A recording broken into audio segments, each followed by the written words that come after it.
So guys, the Gulf Cup has come and gone and Iraq are finally crowned champions. It's been quite an entertaining tournament, I have to say, and capped off by a thrilling final, probably one of the best matches I've ever seen in my life. الكرة العرضية الآن من أمجد رأسية مستحيل الأبطال وحدهم يصنعون التاريخ. Here we're going to sit and we're going to discuss everything that happened, and I'm going to share some of my thoughts on why this Gulf Cup was one of the best tournaments I've ever seen. From a footballing perspective, obviously it wasn't going to be the same level of, let's say, the World Cup. I think it's fair to say that the quality of football that we saw at the Gulf Cup was quite fun and decent to actually see as a football fan.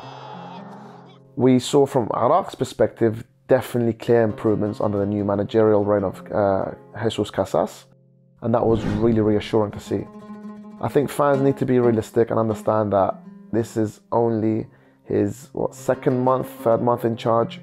We've only played 7 games underneath his guidance, and it's going to take a long time for Iraq to play the football that we want them to play and what we think they can play with all the potential that we have. But, you know, we scored 12 goals in only a few games. We won 4 out of 5. We only drew 1. We didn't lose a single one. 3 clean sheets. I think for sure there were a lot of positives to take away from this tournament.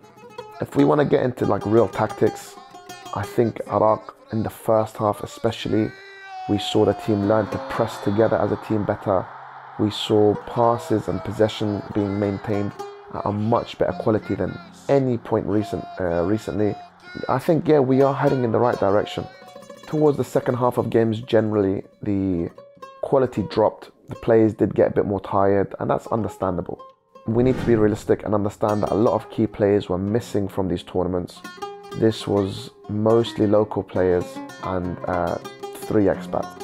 These players, with others like Zidane Iqbal, Kevin Yaqub coming back into the mix, I think Iraq have so much potential going forward in the future, and I think Casas and his team are the right people to guide Iraqi football going forward. I think from an organisational perspective, the Iraq FA did an incredible job. In terms of the logistics of it, we have 8 nations coming to Basra.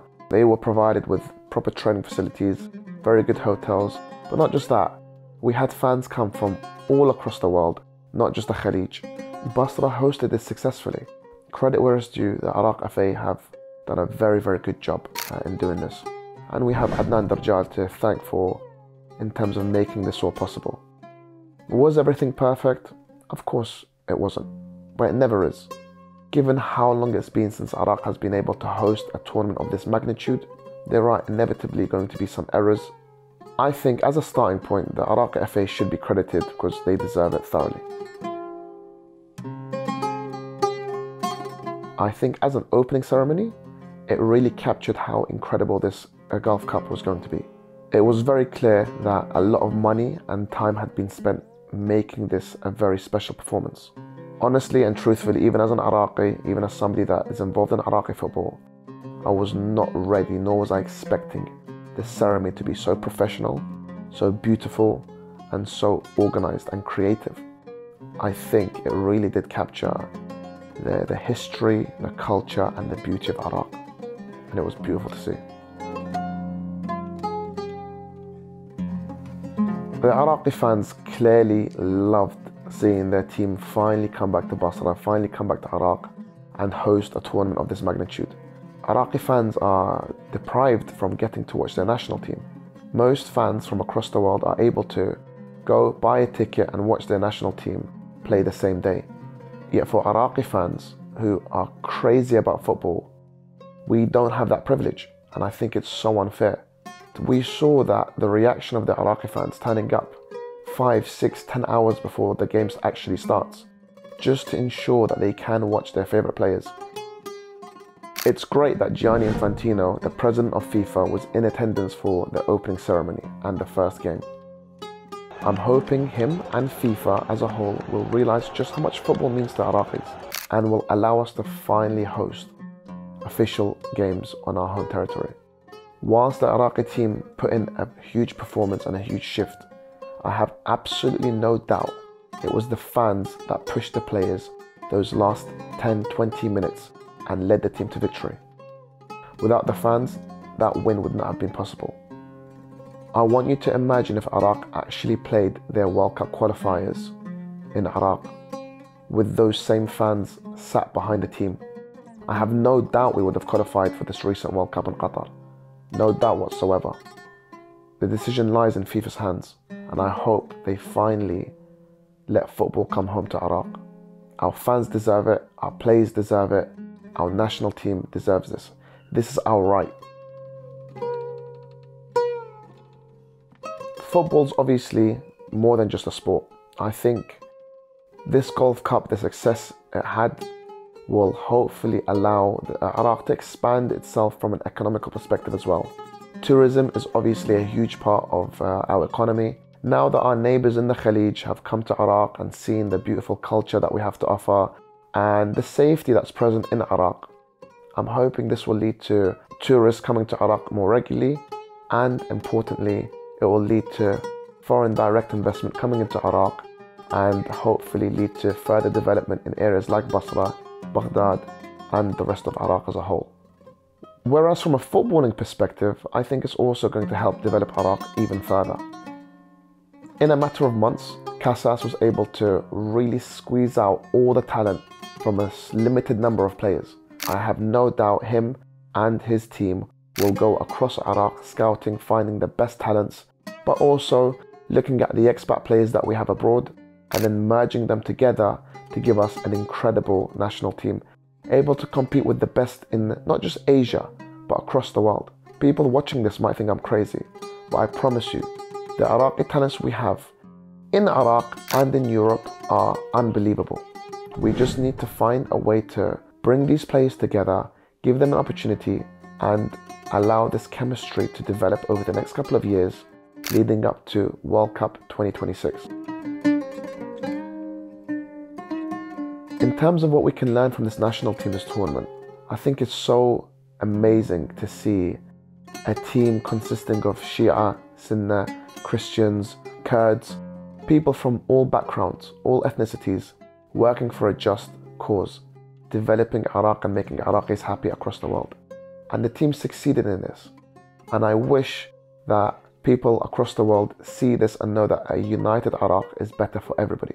In terms of unifying the players as well, we saw expat players born outside of Iraq, coming into the team and working together with the local players for the same cause, for that flag on their shirt, knowing that there are 40 million Iraqis in Iraq watching, knowing that these players carry every Iraqi on their shoulders across the world, and they worked as a team and they succeeded.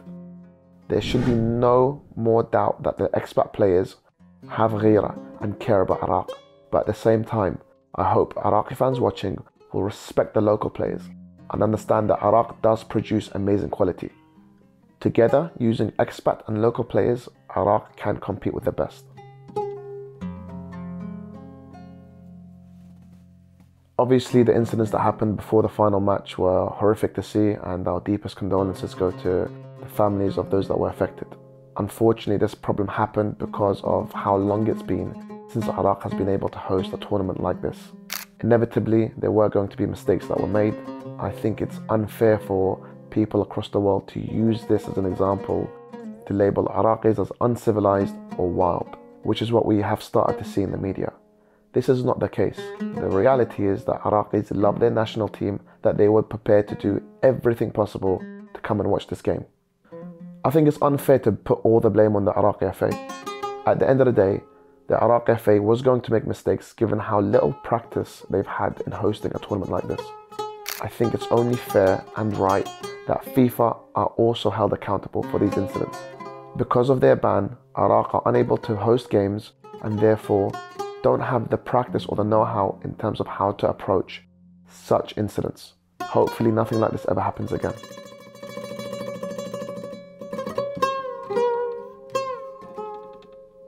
With the recent World Cup and the incredible performances of teams like Morocco and Saudi Arabia, I think it's fair to say we are seeing some development across the Arab world. And I'm hoping Iraq will also be part of this progress. I have no doubt with the talents that we are producing across the world, and with hopefully further development within the Iraqi League, we can also go to the next World Cup and go head to head with some of the biggest countries across the world. Progress takes time. I know this, and I want the fans to know this. I know personally Adnan Darjal is doing an incredible job. These results will not come overnight. Be patient, and I am sure with the way things are going, Iraq will be one of the best teams in Asia, if not the best.